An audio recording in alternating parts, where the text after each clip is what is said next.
இந்த black hole மிஷனோட எண்டிங்ல இருக்கோம். நமக்கு இப்பதான் தெரிய போகுது நம்ம ஜெயிச்சமா தோத்தமான. நம்ம பிளாக் ஹோலை தாண்ட போறோம். எஸ், நம்ம தாண்டிட்டோம்.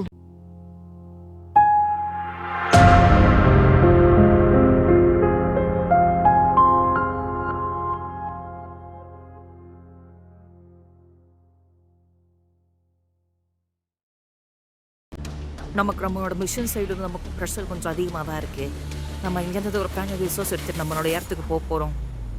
ராபர்ட், நீங்கள் அதை பற்றி என்ன நினைக்கிறீங்க? இல்லை சார், எனக்கு ஒரே ஒரு டவுட் தான். நம்மகிட்ட இப்போ ஃபியூவல் கம்மியாக தான் இருக்கு. அந்த ஃபியூவலை வச்சு நம்ம எப்படி இங்கேருந்து அந்த பிளாக் ஹோலை தாண்டி வந்துட்டோம், ஆனால் எப்படி நம்ம திருப்பி போகிறது? கரெக்டு தான் ராபர்ட். நான் அதெல்லாம் பிளான் பண்ணி தான் நம்மகிட்ட 2 ஃபியூவல் கேன் இருக்கு. நம்ம தப்பிச்சுக்கலாம், பயப்படாதீங்க. Robert and Halbert, hear carefully. நான் உங்களை ஆளுக்கு ஒரு பிளானட்ல இறக்கி விடுவேன். 2 பேரும் போயிட்டு அங்கே ரிசர்ச் பண்ணி என்ன கிடைக்குதோ பொருள் எடுத்துட்டு இங்கே வாங்கிட்டு வாங்க. Yes sir, okay sir.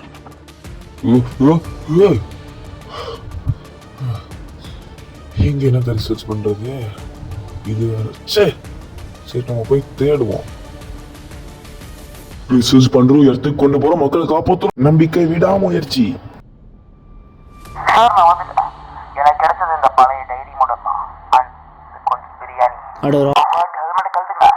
Something is change. நம்ம ஊர்ல இருக்க சாப்பாடுலாம் இந்த பிளானுக்கு எப்படி வந்துச்சு? அதே மாதிரி நம்ம ஊர்ல இருக்க டைரிஸ்லாம் இருக்கு. Something is going to wrong. உட்காருங்க, டக்குனு உட்காருங்க. சார், அந்த டைரி க்ளோ ஆகுது, பட் அது என்ன லாங்குவேஜ் நமக்கு தெரியல. நம்ம ஏஐ ரோபோட் கிட்ட கூட ட்ரான்ஸ்லேட் பண்ண சொல்லட்டுமா சார்? சொல்லிட்டு செய். இதை படிக்கிறவங்களுக்கு ரொம்ப நன்றி. ஏன்னா நாங்கள் பண்ண போகிற சம்பவம் அப்படி. சார், அந்த புக்கில் தான் பென்ட்ரைவ் இருக்கு, அதை இன்சர்ட் பண்ணி பார்க்கலாமா?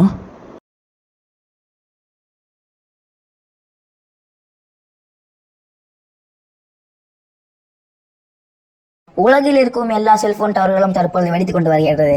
இதுக்கான காரணம் யாருக்கும் தெரியவில்லை. ஆனால் ஏதோ ஒன்று பெருசு நடக்க போகுது என்று அரசாங்கம் தெரிவித்துக் கொண்டிருக்கிறது. மக்கள் பொது இடங்களில் இருக்கும் ஃப்ரீ நெட்வொர்க்கை தேடிக்கொண்டு அலைகின்றனர். நீங்களே பாருங்க, எவ்வளோ அமைதியாக நிம்மதியாக இருந்த நாடுங்கள்லாம் இப்போ சண்டை போட்டுக்கிறாங்க நெட்வொர்க்காக. காலம் எங்கே போயிருக்கு? 2060 தண்ணி ஆடம்பரம், மக்கள் செஞ்சது அப்படி. அப்போ தண்ணி அழிஞ்சிருச்சு. சயின்டிஸ்ட்லாம் கண்டுபிடிக்கிற பேரில் அவங்க தான் ஒரு நாளைக்கு அத்தனை பேர் செத்து போய்கிட்டு இருக்கிறாங்க. மக்கள்லாம் சாப்பாட்டு தெருவில் நாய் மாதிரி பிச்சை எடுத்துக்கிட்டு இருக்கிறாங்க சாப்பாட்டுக்கு. இந்த பிரச்சனை வந்தப்போ நம்ம தமிழ்நாடு மட்டும்தான் கொஞ்சம் எப்பவும் போல் இருந்தது. அதை பொறுக்காத வெளிநாட்டுங்களாம் நம்ம தமிழ்நாட்டு விவசாய நிலத்து மேலே வெடிகுண்டை போட்டு நிலத்தை அழிச்சாங்க. இதுக்கு ஃபஸ்ட்டு கல்பிரேட் அந்த இன்டர்நெட் தான். மக்கள் இன்டர்நெட்டுக்கு அடிமையாகி செத்து போகிறாங்க. இதெல்லாம் நிறுத்ததுக்காக தான் நாங்கள் வந்திருக்கோம். Sir, I'm inserting the chip inside.